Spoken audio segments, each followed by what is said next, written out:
Bonjour, bienvenue à cette rencontre et merci d'être avec nous pour entendre et découvrir les œuvres de nos deux invités, Victoria Masse et Marie-Ève Thuot. Victoria a publié Le bal des folles en 2019 chez Albin Michel et Marie-Ève, vous avez publié La trajectoire des confettis en 2020 aux éditions des Herbes Rouges. Je m'appelle Pascale Navarro et j'animerai cette rencontre qui a lieu dans le cadre de la programmation du printemps 2021 du Festival littéraire international Métropolis Bleu. Cette rencontre est présentée en partenariat avec les Rendez-vous du premier roman et le Festival du premier roman de Chambéry. On a avec nous deux écrivaines qui publient donc un premier roman, mais qui ont remporté une forte reconnaissance. Alors, ce sont des premiers pas récompensés par de nombreux prix. Pour vous, Victoria, le prix Renaudot des lycéens et votre roman sera adapté au grand écran par Mélanie Laurent. C'est tout un pas à faire pour cette histoire. Et pour vous, Marie-Ève, le prix des libraires du Québec, le prix des Rendez-vous du premier roman de Chambéry, et vous avez été en liste pour le Médicis et d'autres catégories encore de prix. Votre livre a aussi figuré parmi une liste sélecte de romans pour peut-être aussi se voir transposé au cinéma au dernier Festival des films de Berlin. D'ailleurs, vos deux romans sont effectivement assez cinématographiques. Merci. Donc, cette séance est intitulée « Femmes et sexualité quand les verrous sautent » et ils évoquent déjà les récits que vous faites dans vos livres respectifs. Les verrous sont de toutes sortes d'ailleurs, pas seulement en termes de sexualité. Alors, Marie-Ève, votre roman Fresque développe ce thème de l'amour et de rapports hors convention à travers des personnages de femmes. Je pense à deux d'entre elles notamment, qui refusent le rôle que la société voudrait leur faire jouer et qui régit notre monde tel qu'il est. Bon, un argument de départ qui est toujours relayé pour parler un peu du récit qui accroche au début du roman. Donc, ce personnage qui s'est promis une abstinence sexuelle et qui devra assumer son choix face à ses frères qui sont don Juan, qui sont excentriques pour certains. Mais tout ça est fait et montré à travers un personnage féminin, des personnages féminins très charismatiques, énigmatiques. Je pense que le mot énigme résume pas mal certains de leurs tempéraments. Et on les découvre. Donc, je fais que décrire un coin de ce roman touffu, foisonnant. Mais sachez qu'on y voyage dans le temps, dans l'espace, comme dans une sorte de fresque. Et Victoria, vous racontez l'histoire de 4 femmes à partir d'un fait réel qui est ce bal donné par la bourgeoisie française qui vient dans un hôpital, donc la Pitié-Salpêtrière. Ils viennent festoyer et observer des femmes internées pour différentes raisons d'ailleurs. Elles ne sont pas toutes internées pour les mêmes raisons, mais principalement parce qu'elles sont étiquetées comme étant des folles. Donc, on a vraiment là 2 univers extrêmement foisonnants et très imaginatifs. Et j'aurais aimé savoir, je sais que c'est un peu bateau comme question, mais c'est vraiment des sujets tellement originaux que j'aurais aimé savoir ce qui a déclenché l'idée, l'impulsion de raconter cette histoire. Je vais commencer avec vous, Marie-Ève. Oui, l'impulsion, en fait, c'était La trajectoire des confettis, c'est pas un roman que j'avais comme prévu d'écrire pendant plusieurs années et qui m'avait habité. C'est un roman qui est arrivé d'un coup. Donc, l'impulsion de départ, c'était la première phrase qui ouvre le livre, qui est « Je prendrai 3 cerveaux ».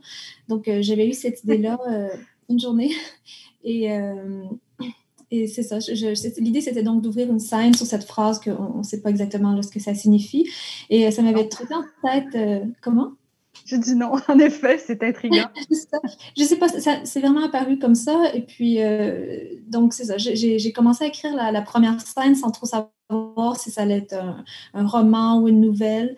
OK. Et finalement, j'ai écrit plusieurs pages dans cette journée. Puis le lendemain, j'ai repris le texte.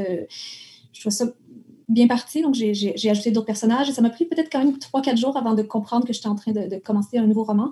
Et donc, c'est ça. Ensuite, je l'écris assez rapidement en 4 mois. Et donc, les choses s'enchaînaient, les personnages, les histoires. Mais donc, c'est ça. C'est venu d'une toute petite phrase de quelques mots. Merci. Et vous, Victoria? Le roman est vraiment né en fait, du lieu. C'est le lieu, la Salpêtrière, alors qui aujourd'hui s'appelle la Pitié-Salpêtrière, hein, qui est l'un des quelques grands hôpitaux de Paris, où je me suis rendue il y a maintenant 3-4 ans de cela. Et c'est en arrivant sur place où j'accompagnais un ami qui avait rendez-vous à l'époque que j'ai découvert ce lieu que je ne connaissais que de nom. Et j'ai été frappée par l'architecture, par l'espace, par les ruelles vraiment d'époque. Et tout simplement, je me suis intéressée à l'histoire de cet hôpital. C'est là que j'ai découvert que, avant d'être un hôpital, il avait d'abord été une prison pour femmes au XVIIe siècle, puis un asile pour femmes où on comptait, on va dire, 10 000 femmes à un moment donné, enfermées dans des conditions vraiment insalubres. Puis un hôpital où on internait à la fois des hystériques, des épileptiques, des nerveuses, mais pas que, également des femmes qui dérangeaient tout simplement leur famille et qui se retrouvaient victimes d'internement de confort. Donc, voilà, je n'avais jamais entendu parler de ces faits avant, je n'avais jamais entendu parler de l'histoire de cet hôpital, et c'est surtout, en effet, la découverte de ce fameux bal des folles qui avait lieu chaque année à la fin du 19e siècle, où, comme vous le disiez, les femmes internées au sein de cet hôpital étaient costumées, et le tout Paris se pressait aux portes de la Salpêtrière pour venir côtoyer ces folles de près le temps d'une soirée. Donc, c'est vrai que, alors je n'ai pas décidé d'en écrire un roman tout de suite, hein, okay. Mais vous imaginez bien que j'ai mis un moment à digérer ces faits-là, oui. Et je n'ai pas pu m'en séparer tout simplement. Je comprends. C'est envahissant et en même temps très intriguant. C'est quelque chose qui pique la curiosité. En même temps, on voit bien qu'il y a quelque chose de malade dans cette situation de venir observer des gens.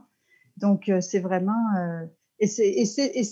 tout ça est projeté sur des personnages de femmes extrêmement riches, eux-mêmes très, complexes.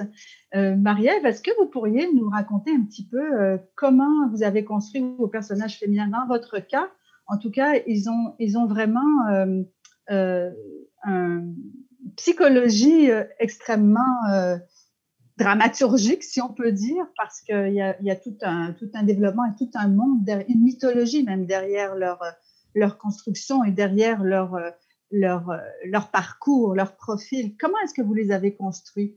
Si vous pouviez m'en parler peut-être de un ou deux, là, vous n'êtes pas obligé de me parler de tous les personnages de femmes, mais disons les deux principaux. C'est sûr que la construction de personnages, j'ai l'impression que c'est un processus quand même un peu mystérieux pour moi.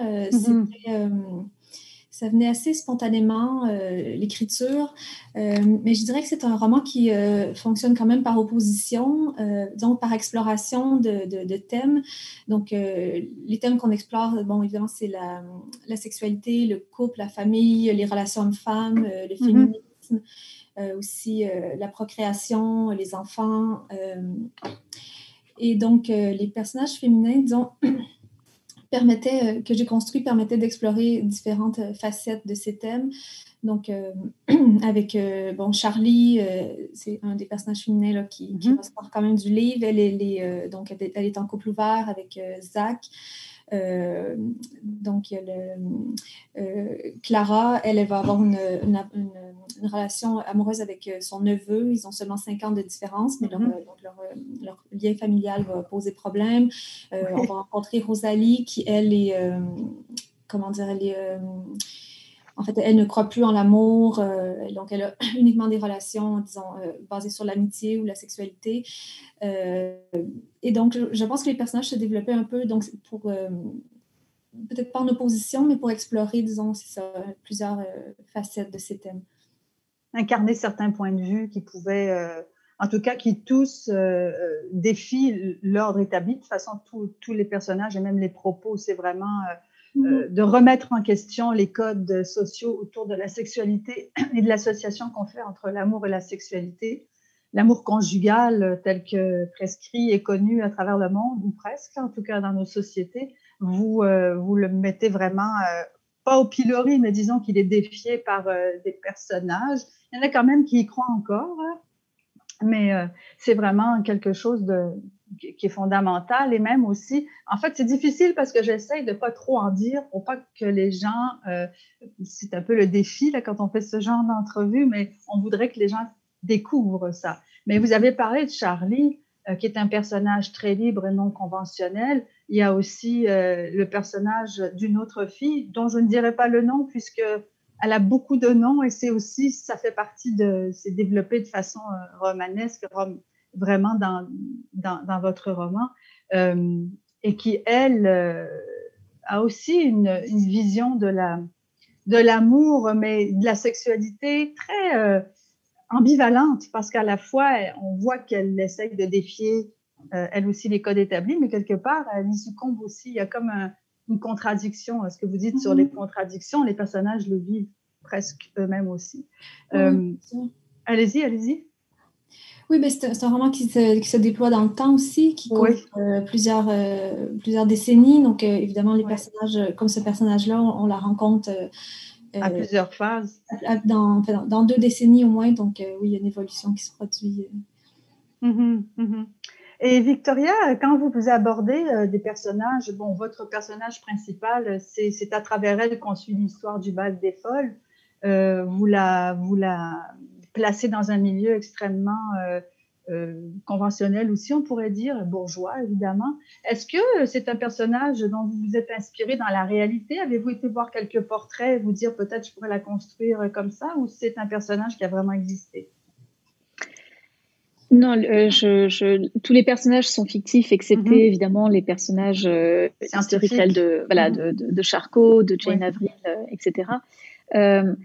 Non, au fur et à mesure de mes recherches, puisque évidemment ce qui a précédé l'écriture de ce roman, ça a été 4 mois de recherche pour comprendre d'abord tout simplement le contexte social et moral de l'époque, comprendre cette société parisienne de la fin du 19e siècle, m'inspirer également de toute l'iconographie de la salpêtrière, puisque ces femmes ont beaucoup été prises en photo, donc j'avais un moyen en fait de les incarner et de leur donner corps.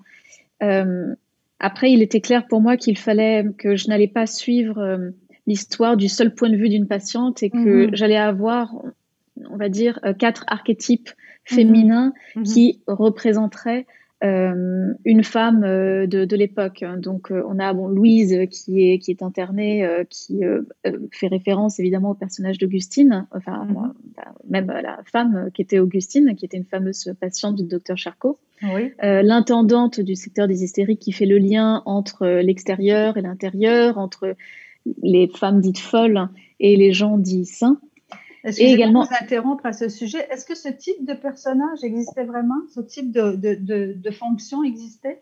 Cette femme qui fait le lien entre alors, je ne suis pas sûre. Je pense qu'en tout cas, il y avait toujours un intendant ou une intendante pour chaque secteur, puisque en effet, la salpêtrière était divisée. Toutes les femmes ne dormaient pas exactement dans le même dortoir. On pouvait avoir en effet des pathologies qui se mélangeaient, mais il y avait vraiment le secteur des hystériques, le secteur des épileptiques, etc. Donc, à partir de là, j'ai juste pris la liberté, puisque je n'arrivais pas à trouver la réponse à cette question, d'avoir en effet cette intendante qui ferait le lien entre les deux. C'était peut-être un homme à l'époque. Oui.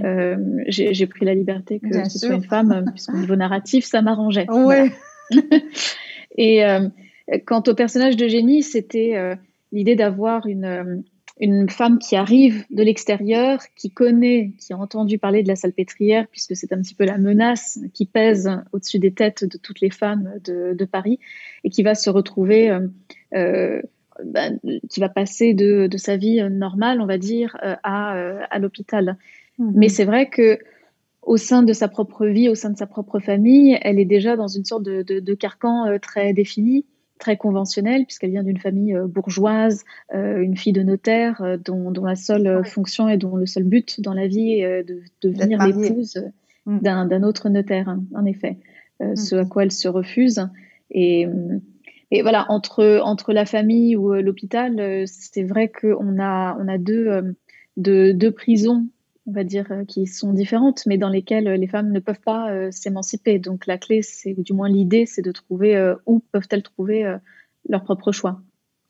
Et ce qui est étonnant aussi, c'est que dans vos 2 romans, c'est étonnant, en fait, c'est là qu'ils se rejoignent aussi d'une certaine façon, c'est que la sexualité ou disons, la marginalité, et par là l'expression de plein de choses, dont la sexualité de vos personnages féminins, elle est comme donnée en spectacle. Et en fait, c'est pas elle qui se donne en spectacle, c'est la société qui jette un regard à la fois très hypocrite, parce qu'à la fois jugeant, mais en même temps fasciné par ça, diverti même par cette marginalité. Est-ce que je le vois bien, ou est-ce que c'est quelque chose que vous avez aussi voulu illustrer, ou c'est moi qui projette ça? Il me semble que c'est vraiment presque des performances pour certains. Marie-Ève, de votre côté? Oui, je laisse Marie-Ève répondre. Oui, c'est sûr que c'est un des thèmes du roman, là, donc les tabous et puis la sexualité. Oui. Je ne dirais pas seulement la sexualité des femmes, là, celle des hommes est aussi très mise en scène. Mm-hmm. Mais oui, il y a toute la question là, par exemple, le personnage de Zach va se demander à plusieurs moments dans le roman quel est l'équivalent du mot pour dire nymphomane, parce qu'il ne le connaît pas. Et puis, donc, ça va faire partie de sa réflexion sur le fait qu'il y a une inégalité dans la façon dont on perçoit les sexualités des hommes et des femmes. Il y a Violaine aussi qui va réfléchir à ces questions-là, entre autres dans une scène où elle est sous une application de rencontre. Et donc, et ça, c'est un personnage, elle, qui va justement avoir une sexualité qui va se faire dire qu'elle est nymphomane. Il y a Rosalie aussi. Donc, c'est un des thèmes qui revient sur cet aspect, une espèce de comment vous avez dit, fascination? Non, mais de performance. Oui, c'est ça. C'est comme elles sont évaluées. Donc, c'est plutôt le regard des autres qui va créer cette performance. Oui, parce qu'elles sont libres. On ne dirait pas qu'elles sont en train de se juger et de réfléchir et de s'observer. Même chose chez vous. Ça dépend lesquelles. Violaine, justement, elle va être dans l'observation. Charlie, elle va être vraiment, disons... Oui. Elle va assumer tout ce qu'elle fait. Mais en même temps, elle va faire certaines choses un peu en cachette quand elle est plus jeune, pour éviter des jugements. Donc, mais elle connaît déjà son propre libre arbitre. Même jeune, on dirait qu'elle a découvert en elle-même cette volonté de vivre selon ses propres valeurs. C'est pas tout à fait la même chose chez vous, Victoria, mais il y a quand même ça. Il y a cette absence par exemple, Eugénie, là, je veux pas vendre la mèche, mais quand elle décide d'aller dans le sens de son aventure, ce qui la frappe et ce qui lui donne envie de sortir de son confort, là, en fait, de ses normes. Elle, c'est pareil, elle se fait confiance, elle fait confiance à ce qu'elle vient de découvrir en elle-même, et elle ne regarde plus. Elle est assez candide d'ailleurs, parce que normalement, elle devrait savoir que ça va causer certains problèmes.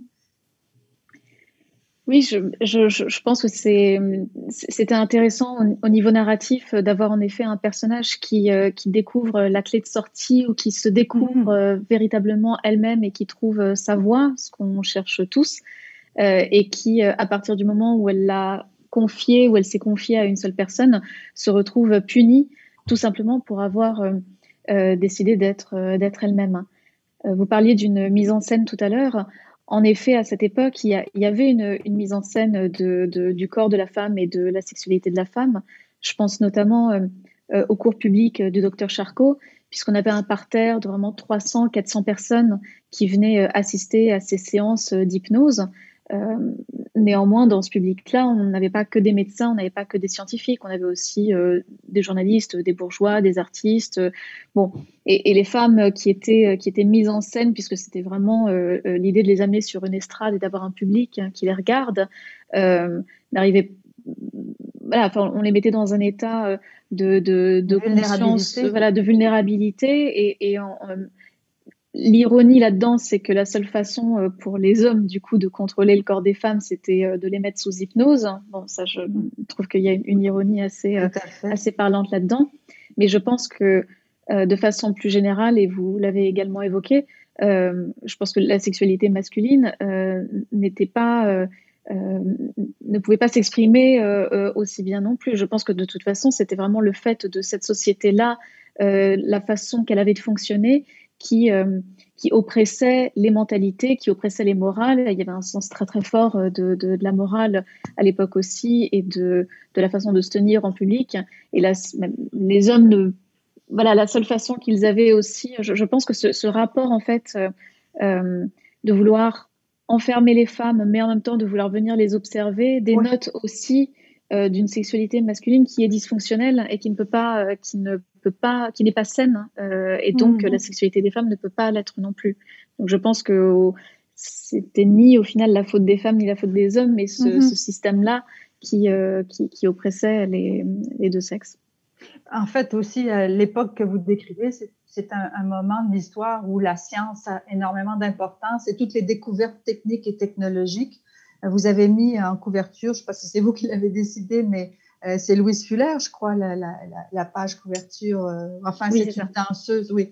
Donc, elle aussi qui découvrait. C'est intéressant que vous ayez choisi cette image parce qu'elle incarne aussi le destin, un certain destin tragique, une prise de possession de ses propres ambitions, et aussi liée aux technologies et à la science. Donc, parce que même les femmes, même certaines, vous parliez de Louise, elles sont elles-mêmes fascinées par cette science. Elles s'y soumettent d'une certaine façon volontairement, entre guillemets, si on peut parler de volonté.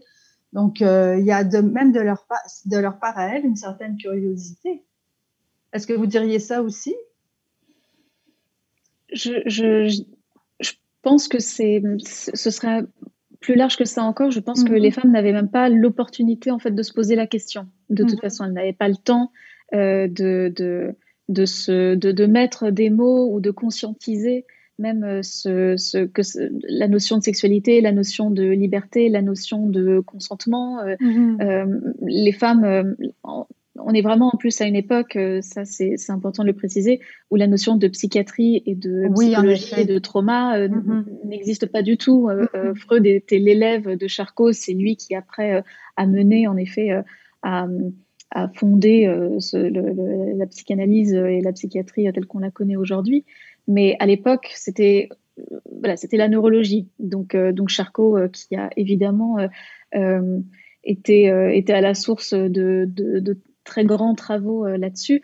Il y avait néanmoins cette limitation quant à comprendre que, en fait, la très grande majorité des femmes qui étaient internées, ou du moins qui souffraient de crises d'hystérie ou de crises d'épilepsie, avaient subi des traumatismes très importants à l'extérieur, donc à savoir des violences physiques, des violences sexuelles. Mais il n'y avait même pas pour elle cette notion de je suis une victime, j'ai subi un traumatisme, je souffre de cela. Donc je pense que c'est même tout simplement, c'était même pas tant une curiosité, c'était la façon dont les choses allaient. Et juste pour terminer, on parle également de la majorité des femmes qui étaient internées à la Salpêtrière. On parle d'un public, d'un groupe de femmes défavorisées, issues de classes défavorisées, issues d'un milieu social pauvre ou ouvrier. Donc, elles ne savaient pas lire, elles ne savaient pas écrire, donc il n'y avait même pas... C'était comme ça. Voilà. Et c'est drôle parce que vous parlez de... Bon, si on regarde le côté, peut-être justement, vous parlez de psychanalyse, elles ont quelque chose que la société perçoit comme étant sauvage, comme quelque chose à dompter. Même chose chez vous, Marie-Ève, c'est pas du tout le même monde, mais il y a quand même aussi là, en fait, chez vous, les héroïnes, elles veulent s'ensauvager justement, elles veulent pas se laisser dompter. Ben, pour certaines, je vais faire un petit on va sortir un peu de vos romans. Est-ce que c'est quelque chose que vous voyez dans la société actuellement, c'est-à-dire plus de permission pour les femmes de vivre une certaine sexualité ou donner une image d'elles-mêmes ou se permettre une vie sans ce regard? Bien sûr que les choses ont changé, mais est-ce qu'on n'a pas encore un peu un regard jugeant sur le côté non dompté des femmes qui voudraient vivre leur propre vie? Je ne sais pas si c'est clair la question que je pose. Et je sais que c'est difficile puisque c'est aujourd'hui, là, on est en 2021, c'est plus tout à fait la même réalité. Mais ça résonne beaucoup ce que vous racontez dans vos histoires encore aujourd'hui. C'est ça qui me fascine. Et je me demandais si vous observiez la même chose. Marie-Ève? Oui, ben, c'est sûr que oui, le roman, si j'ai comme donc composé ce roman, ça vient d'observation, mais aussi d'avoir été capable donc d'imaginer des personnages de femmes aussi libérées que, disons, Charlie ou Raphaël. Il faut que ça tire un peu racine aussi dans la réalité. Mais justement, je pense que dans le roman, on voit des personnages de femmes pour qui c'est beaucoup plus complexe d'assumer leur sexualité, surtout lorsqu'elle est hors norme. Donc, on va rencontrer le personnage de Rosamund qui est en 1899, et puis il y a le personnage de Mariette qu'on voit dans les années 60. Donc, c'est des femmes qui doivent beaucoup plus, disons, se cacher. En fait, dans les deux cas, ça va être Mariette et Rosamund, elles vont devoir donc avoir une vie parallèle. Donc, plus on avance dans le temps, quand on est dans les années 2010, avec Charlie, l'autre personnage dont c'est plus difficile de dire le nom. C'est un personnage qui se donne donc plusieurs noms. En fait, elle est mythomane, donc elle s'invente des vies. C'est une façon pour elle, disons, de vivre des choses qui n'ont pas de lien en fait avec une forme de répression de la sexualité. Là. Dans son cas, c'est plutôt elle refuse une forme d'identité uniforme. Donc, elle va s'inventer des noms, s'inventer des vies. Et à travers ça, elle écrit un blog de textes érotiques, ce personnage. Donc, elle va faire même une espèce d'exploration de la sexualité à travers la fiction. Mais disons que, oui, je pense qu'on peut voir dans le roman qu'il y a une espèce de progression, si on veut, en fait, d'évolution qui fait que les personnages de femmes et les personnages d'hommes aussi peuvent de plus en plus assumer des sexualités qui ne correspondent pas aux normes, ou en fait aussi disons, des types de couples, des personnages qui vont être comme en couple ouvert, d'autres qui vont être plus, en fait, qui vont refuser le couple comme une institution. Comme une entité, oui. Voilà. Et donc, oui, je pense que ça vient quand même de ce que je perçois dans l'évolution. Mais ensuite, je pense que chaque personnage a aussi son propre rapport avec la sexualité, ou jusqu'où il peut aller dans sa façon de se confronter au reste de la société aussi. Oui. Victoria, sur ce sujet? Je dirais, alors, ce qu'on peut constater aujourd'hui, mais en même temps, notre monde bouge très vite et beaucoup de choses se passent, et j'ai l'impression que d'une année à une autre, on constate presque des mouvements différents ou des réalités différentes. Ce qui est évident en ce moment, c'est qu'il y a eu une libération de la parole, et que ça soit simple pour dénoncer des choses, ou que ça soit pour échanger autour d'autres. Donc je pense que maintenant, il est possible pour chaque femme de trouver des groupes de parole, ou de trouver des résonances, des échos avec ses propres expériences, avec ses propres doutes, de pouvoir être rassurée, de pouvoir être confortée, ou de pouvoir simplement échanger beaucoup plus facilement que ça ne l'était avant. Après, je pense en effet que la sexualité, mais masculine comme féminine, reste toujours un tabou, mais parce qu'on touche à l'intime aussi, et que c'est presque, on va dire, normal que ça ait du mal encore à sortir. Mais voilà, ce que je peux constater, c'est évidemment mieux qu'à la fin du 19e siècle. Oui. Est-ce qu'une femme peut faire absolument tout ce qu'elle veut, et surtout le revendiquer, parce que c'est une chose de faire, c'est une chose en fait de le dire, je ne sais pas, mais je pense que ce qu'on peut constater aujourd'hui, en effet, c'est que cette parole-là permet de trouver sa place au sein de celle-ci, et de trouver des repères, ce qui est positif. Mais par exemple, une femme Marie-Ève, comme dans votre roman, une femme qui est même jeune et qui refuse de servir, en fait, de fabriquer des enfants juste parce qu'il faut se conformer au modèle social. C'est quand même des choses qui sont encore un peu jugées. Bien sûr, on ne va pas sur la place publique raconter que dans son intimité, ça ne nous tente pas d'avoir des enfants, mais il y a quand même un courant de femmes et d'hommes qui prônent cette philosophie. Et puis, il y a quand même un regard un peu suspect sur les femmes qui ne veulent pas d'enfants. Marie-Ève, encore aujourd'hui? Oui, je pense que c'est quelque chose qu'on voit encore, mais de moins en moins. En fait, c'est vraiment des impressions personnelles, mais j'ai l'impression qu'on voit de plus en plus de textes de femmes qui vont parler du fait qu'elles ne veulent pas d'enfants, qui vont expliquer pourquoi. On voit aussi des gens qui vont dire qu'ils ne veulent pas d'enfants pour des raisons environnementales, écologiques. On a vu ce genre de choses dans les dernières années. Donc, je pense que c'est comme... Il y a peut-être plus de variété dans les discours sur ce point, le fait d'avoir ou non des enfants et pour quelles raisons on n'en veut pas. Il y a de plus en plus de gens qui vont dire aussi, ceux qui veulent des enfants, donc qui vont vouloir décortiquer, donc comprendre pourquoi, parce que c'est pas nécessairement...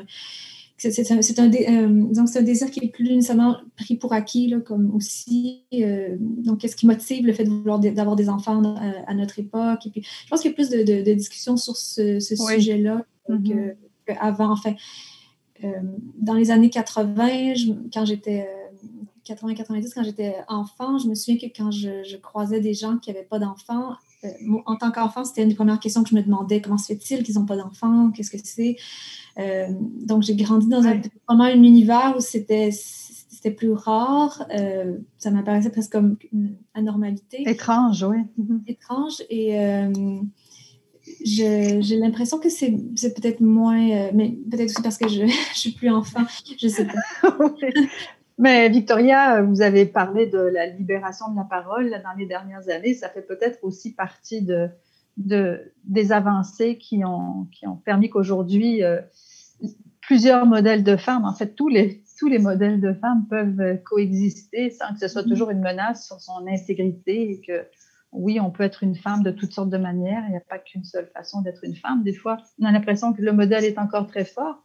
Mais quand on voit d'où on part, à travers, et puis bon, il y a votre roman, Victoria, mais il y a tous ceux d'avant aussi, puisque les luttes féministes du 19e siècle ont aussi dénoncé ce que vivent vos personnages dans le bal des folles.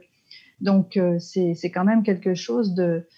Et en même temps, elles sont le miroir. Vous parliez, Victoria, de la sexualité des hommes, et Marie-Ève aussi.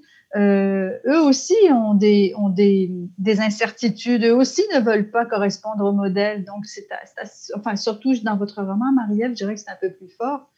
Donc, ces personnages féminins sont un peu le miroir de défis, en fait, ces personnages, ces hommes qu'elles rencontrent, qu'elles croisent, jeunes ou vieux, de ne pas suivre les normes. Est-ce que vous seriez d'accord pour dire ça, Marie-Ève?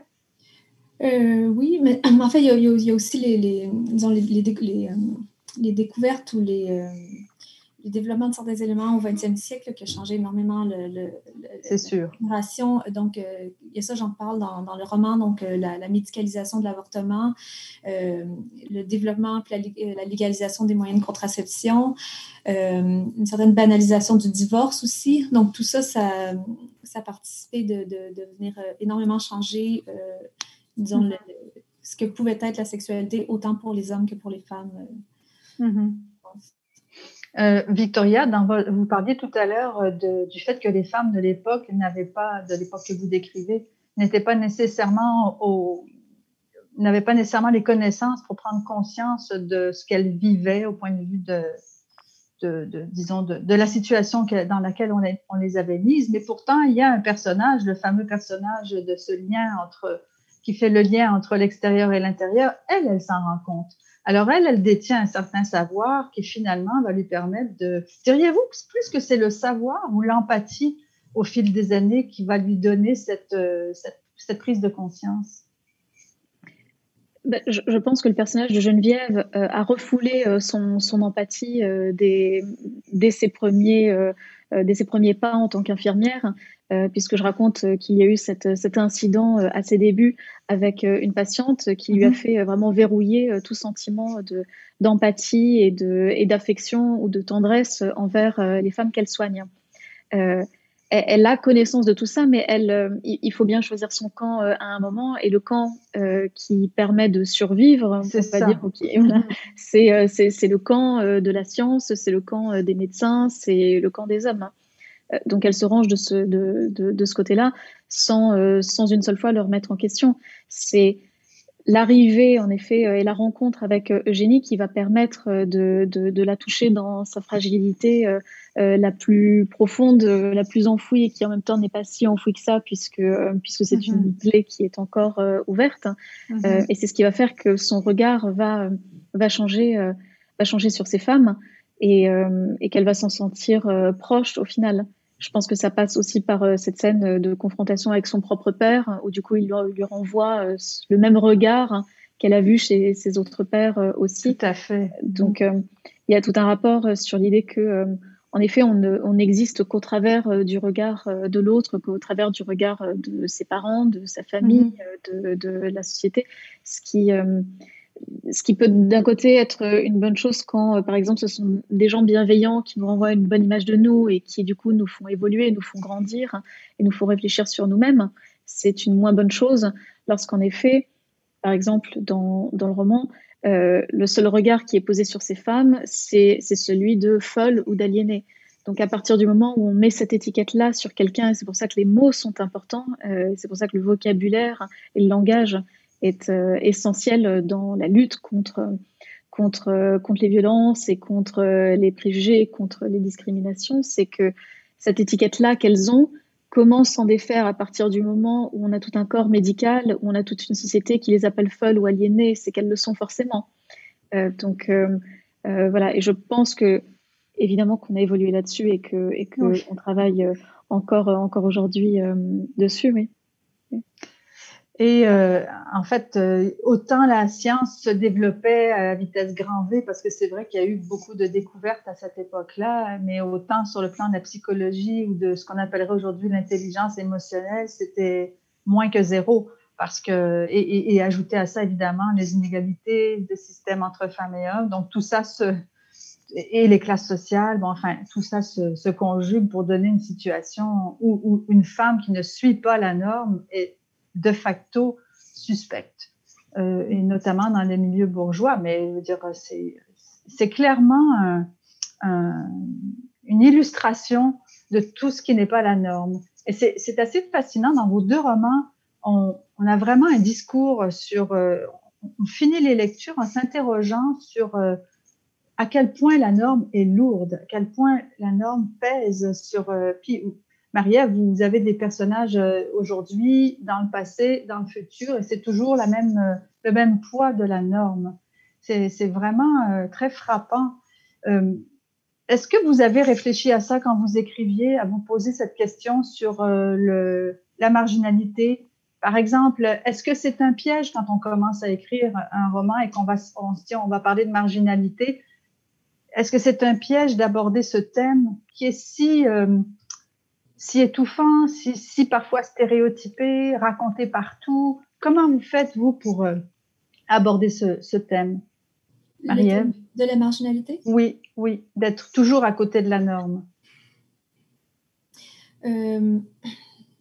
J'ai construit le roman, en fait, comme une forme d'exploration de comportements un peu extrêmes. Je voulais mettre en scène des gens qu'on pourrait qualifier qui ont des comportements marginaux. Comme vous avez dit, il y a quelques personnages qui sont plus classiques aussi là, dans leur rapport à l'amour, le couple, la sexualité. Je pense que c'était important pour mettre en relief les comportements, disons, plus audacieux. Mais en fait, disons que c'est ce que je voulais explorer, des personnages un peu atypiques et même dans certains cas, je dirais improbables, comme le personnage... la femme qui se donne plusieurs noms. C'était pas uniquement l'idée de faire un roman réaliste, là, vraiment. Je veux dire, c'est quelque chose de plausible, évidemment, mais je voulais explorer, oui, disons, des façons de jouer avec les normes, de s'en écarter. Il y a beaucoup de personnages qui sont un peu sur la frontière. Oui. Oui, c'est ce qui m'intéressait. Et est-ce que vous avez eu des modèles, point de vue littéraire? Est-ce qu'il y a d'autres romans qui vous ont inspiré ou autre chose que des romans? Parce que vous en citez plusieurs dans votre livre. Oui, je pense qu'il y a beaucoup de romans qui m'ont influencée, des lectures, des essais aussi, ou des ouvrages théoriques, historiques. J'ai pas fait beaucoup de recherches pendant l'écriture. C'était plutôt, je dirais, des lectures que je faisais depuis 10-20 ans sur plein de sujets qui, à un certain moment, dans le roman, se sont insérés. Donc, il y a des trucs, je cite des trucs un peu de psychanalyse ou d'autres romans ou des textes, disons, il y a le Lusco Manifesto qui revient à quelques reprises, un texte féministe, mais qui, je pense qu'il se veut drôle, extrême. Je trouvais que ça reflète un peu aussi une certaine ambiance parfois qu'il y a dans le roman. Donc, j'ai voulu avoir, disons, comme une espèce des sources multiples qui venaient s'intégrer. Comment? Appuyer certaines. Appuyer, oui.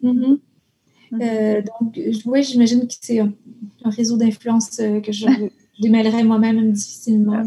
Oui, c'est vrai que c'est difficile quand on écrit. A posteriori, on nous pose plein de questions, puis finalement, on réalise plusieurs choses bien longtemps après. C'est sûr que je voulais assez vite, j'ai compris que je voulais écrire un roman choral, et ça, je pense que c'était l'été précédent l'écriture. J'avais par hasard lu plusieurs romans chorales, un après l'autre, donc j'avais lu Vernon Subutex de Virginie Despentes et un roman Purge de Sofia Oksanen et Station Eleven de Emily St. John Mandel. Et c'était 3 romans de forme chorale écrits par des femmes, et je les ai lus vraiment. C'est vraiment le hasard que j'ai lu ça en 2 mois. Et quand j'ai commencé à écrire, j'avais un peu ces modèles-là. En tête.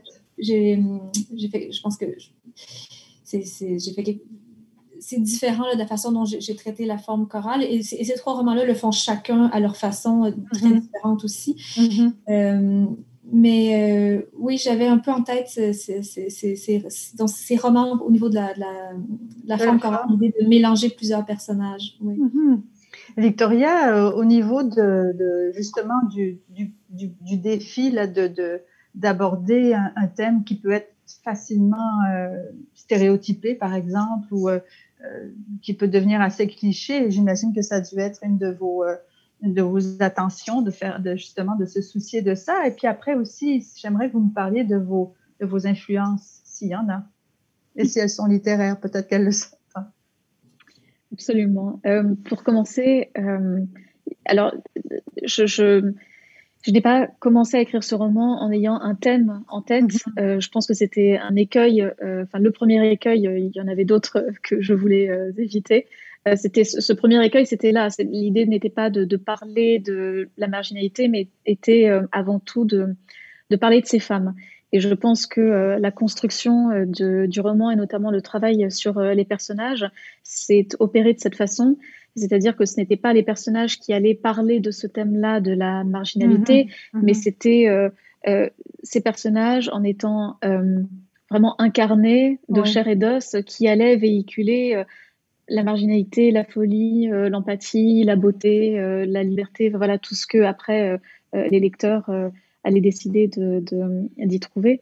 Le deuxième écueil aussi que je voulais absolument éviter, c'était de ne pas dépeindre ces femmes comme des victimes, même si, en effet, à l'époque, pour la plupart, étaient internées de façon complètement arbitraire et complètement injuste, et qu'elles étaient victimes, en effet, d'un système ou d'une famille qui les avait complètement négligées. Dans mon roman, il était hors de question que ça ne soit qu'une suite de scènes pathétiques. Je voulais au contraire avoir des personnages féminins qui aient une volonté, un objectif, un but, qu'il y ait d'énergie du mouvement, et qu'elles puissent atteindre enfin ce qu'elles n'avaient pas pu obtenir à l'époque, c'est-à-dire tout simplement la possibilité de pouvoir choisir.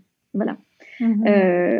Alors, quant à mes influences, pour écrire ce roman, ça a surtout été un travail de recherche. C'est vrai que je suis une très très grande lectrice des auteurs du 19e siècle, donc ça a été un grand plaisir et un grand défi d'écrire sur cette époque, Oui. et de me replonger dans ces livres-là et dans ces décors-là, parce que je trouve que le Paris de la fin du 19e est absolument fascinant. Et en même temps, c'était terrifiant, puisque comment dépeindre une époque que je n'ai pas connue. Fascinant pour quelle raison, Victoria? Parce qu'il y a quelque chose dans...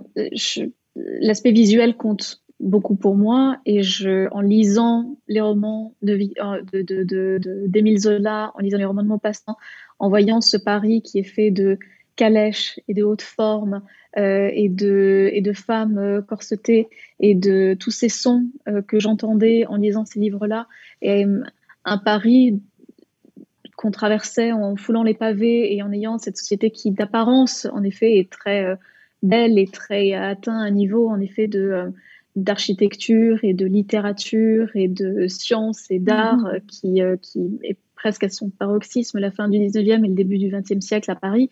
C'est l'éclat. Tout le monde entier regarde. Du point de vue esthétique. Du point de vue esthétique et du point de vue de toutes les productions artistiques et littéraires de l'époque. Je trouve que cette musicale, voilà, c'est une époque extrêmement riche. Et c'est ce qui fait qu'elle est aussi paradoxale, hein, puisque comment peut-on avoir autant de génies artistiques, littéraires, musicaux et avoir une mise en scène des femmes au sein d'un hôpital et des conditions d'internement si pauvres et si déplorables. Voilà. Donc c'est intéressant aussi de regarder ce que cette ville avait de plus beau et de plus sombre. Voilà. Qu'est-ce que vous diriez qui a été le plus... Je reprends. Quelles ont été les peurs que vous aviez ou les craintes quand vous avez décidé et compris que vous publiez un premier roman? Est-ce que publier un premier roman a quelque chose de, je sais pas, de mythologique, de sacrificiel, comment est-ce qu'on se sent quand on publie un premier roman? Marie-Ève?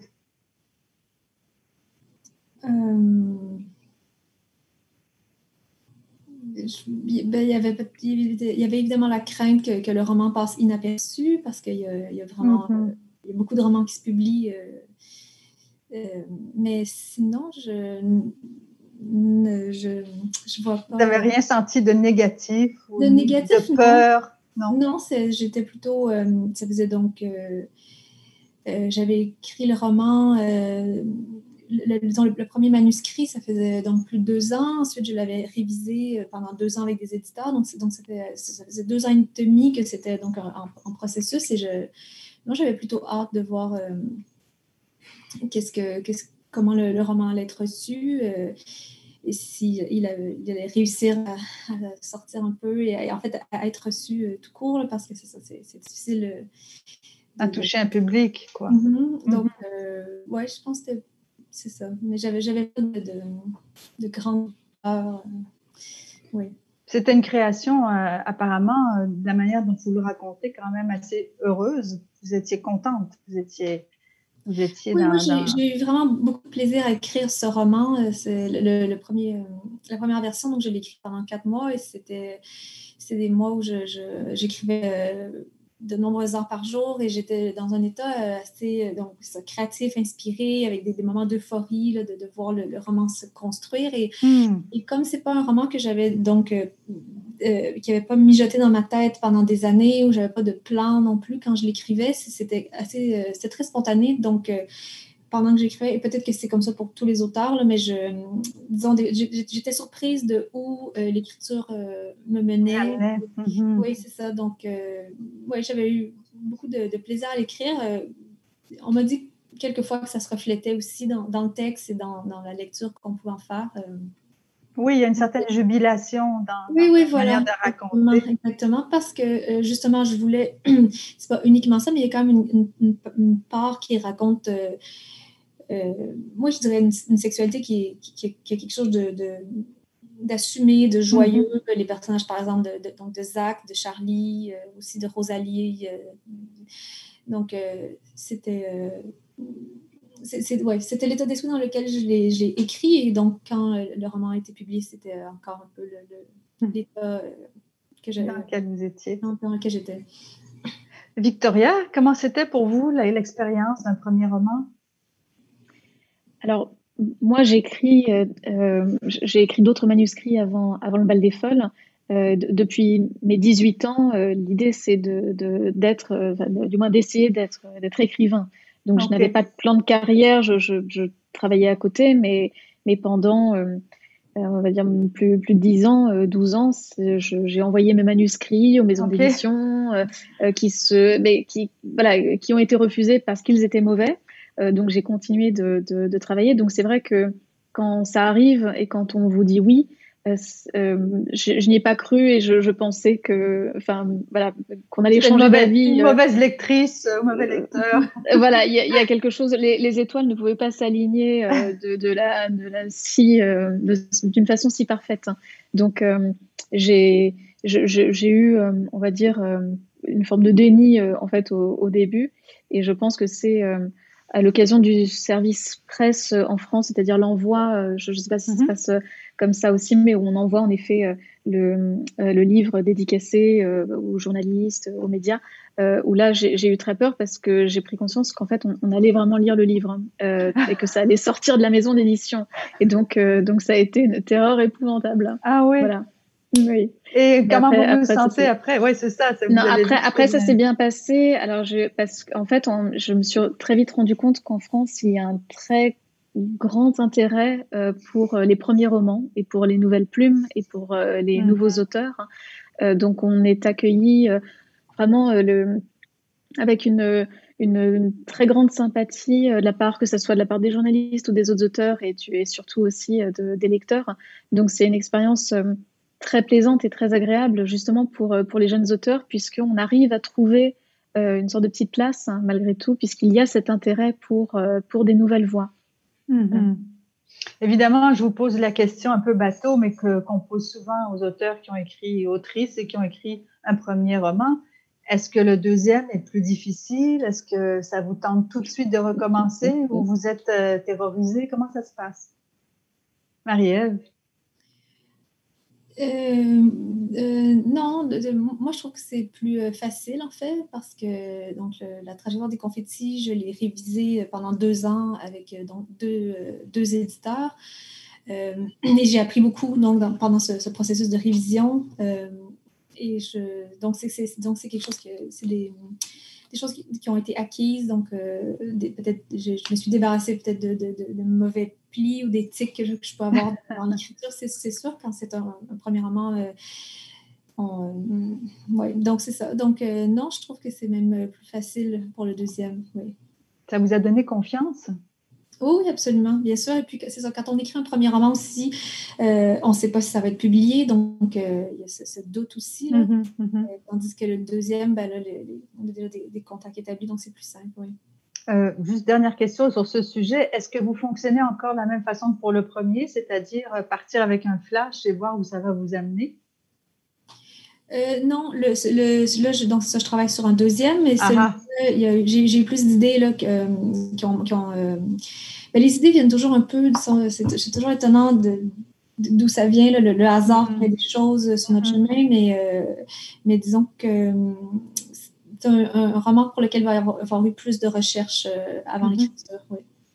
OK, bon, on n'en saura pas plus pour le moment. Victoria, de votre côté? C'est vrai que, comme disait Marie-Ève, ce qui est plus simple, en effet, plus confortable, c'est de savoir qu'on a une maison maintenant, qu'on a des gens avec nous, derrière nous, et qui nous encouragent et qui nous attendent et qui sont là pour nous aider. Après, en effet, beaucoup de gens vous mettent en garde en disant que le deuxième est épouvantable et le deuxième est terrible. Et en anglais, je crois qu'il y a même un terme pour ça, c'est second novel syndrome. On dit, voilà, puisque des auteurs souffrent de ce syndrome-là, je confirme. Oui. Mais est-ce que vous avez, comme Marie-Ève, écrit Le Bal des Folles avec un certain plaisir, même si le sujet n'était pas nécessairement plaisant? Vous avez écrit de façon heureuse?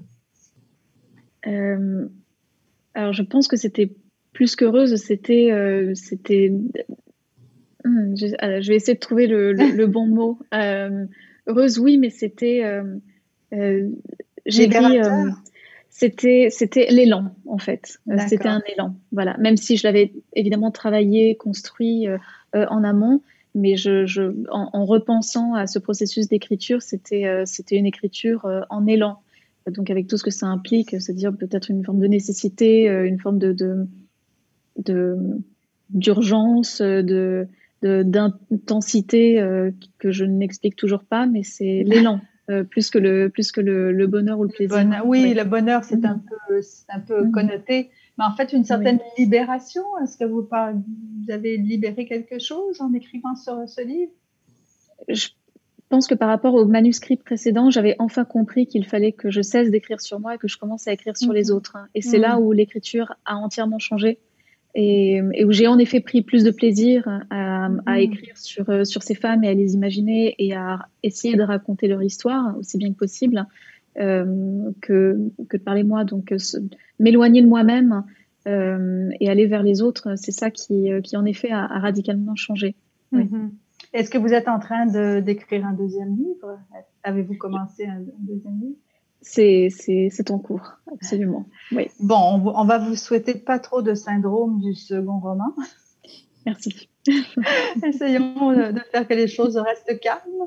Alors, Victoria Mas, Marie-Ève Thuot, merci beaucoup d'avoir pris du temps pour nous parler de votre processus de création, pour nous parler de vos romans, de vos expériences. C'était vraiment intéressant de vous écouter, de vous entendre. Merci d'avoir été là. Et j'invite aussi les gens qui nous écoutent à lire vos ouvrages qu'on peut trouver auprès de la librairie partenaire du festival Métropolis Bleu en français, la librairie Gallimard à Montréal, à l'adresse gallimardmontréal.com. Et donc, évidemment, j'invite tout le monde à découvrir vos romans foisonnants et extrêmement révélateurs et intéressants. Merci à vous d'avoir été là. Merci. Merci à vous.